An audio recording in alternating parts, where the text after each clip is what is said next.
Let's go!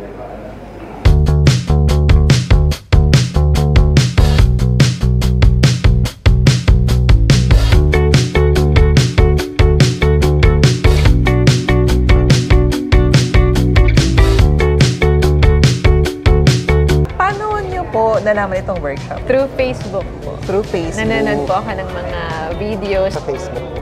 Sa Facebook. Ay, thank you sa pag-follow. Sa akin. Sa akin. I-invite namin si Sir kasi nagustuhan niya daw yung micro-toppling.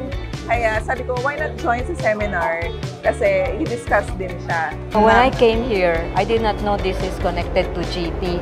I mean, I saw your Facebook. That's how I joined, no? Kamusta naman yung experience ninyo sa work? Okay naman, medyo may pressure ako, pero kaya pala namin. Una ma-feel ka pressured, pero actually, pag ginagawa mo na, ang dali. Saka, napakasimpleng apply. Maganda siya. Kumbaga, maraming materials na nai-introduce to learn more new technologies. Hindi ko alam anong gagawin ko dito, pero habang tumatagal, na-appreciate ko na ang ganda, kahit simple, kahit hindi ko alam po anong design kasi hindi talaga ako more on sa pag-design. So, tinry ko lang kung anong pwedeng gawin. Tapos, afterwards, nagkagandahan ako. Diba? Oo, true, that's true. Happy ako na marami akong natutunan. Siyempre, yung mga first time ko na never ko ginawa, ginagawa ko siya ngayon. Talaga, ang galing-galing mo nga gumano, no? First time ba yun? Practice lang yun. Creative, very artsy. Para kang bata, parang nag-enjoy lang. Ayun. So what made you decide, ma'am, na mag-join? Well, the stone look is very nice to me. And it's been a trend in the recent years. So I was just curious.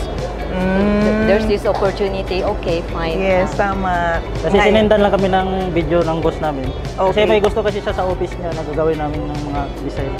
Kaya pinaseminar kami dito. Una, nagdadalawang isip ako kung sasali ko dito. Okay, what made you decide? Kaya sabi ko, sige, i-try ko. Mas gusto ko sana na ako yung magpipintura ng bahay ko. Minsan, di ba, pag nagpipintura yung ibang tao, yung gusto mong mangyari, hindi nagagawa. Maganda na ikaw yung gumawa. At kung pangit yung kalabasan, maganda yung kalabasan, walang pagsisisi. Ongoing yung bahay namin mismo. Wow, congratulations! Yes, so, naghahanap kami ng parang kakaibang finishes.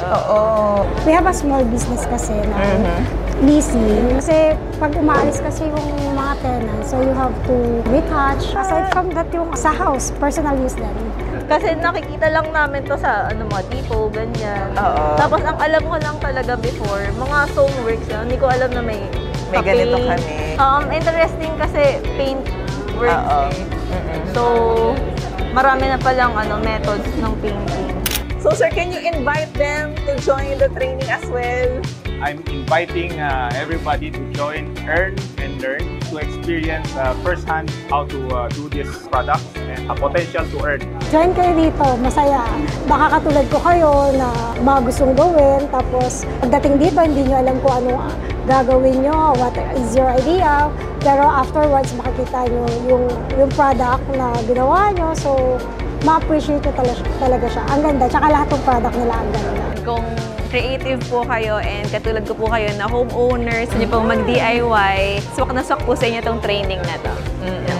Sa lahat po ng mga kapintor, invite ko po kayo dito sa aking pinagseminar, kay Ma'am Angel, at napakagaling po nila mag-assist, hindi ko kayo magugutom.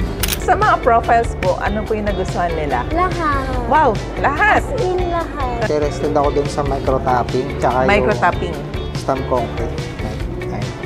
So mas more on sa flooring si Sir. Properties. Very aesthetic talaga siya. Sobrang simple, pero ang elegante niya tingnan. Ang tipid pa nito, kasi sa script. Pati ang bilis din siyang gawin. Super. Parang sa marble na finish. It's Kasi di ba marble. normally, sa tiles, isa lang yung sizes available. Yeah. So if malaki yung ilalagay, mas okay if ganyan yung gagamiting application. Dito ako na-amaze kay Sir eh. Grabe oh. Tingnan nyo guys kung gano'n siya kakintab. Super kintab. At eto guys ha, hindi siya gumamit ng buffing machine. Kamay lang talaga. Diba? Interview ni ka naman. Ang daming follower na kaibigan ko doon sa'yo. Makikita ko.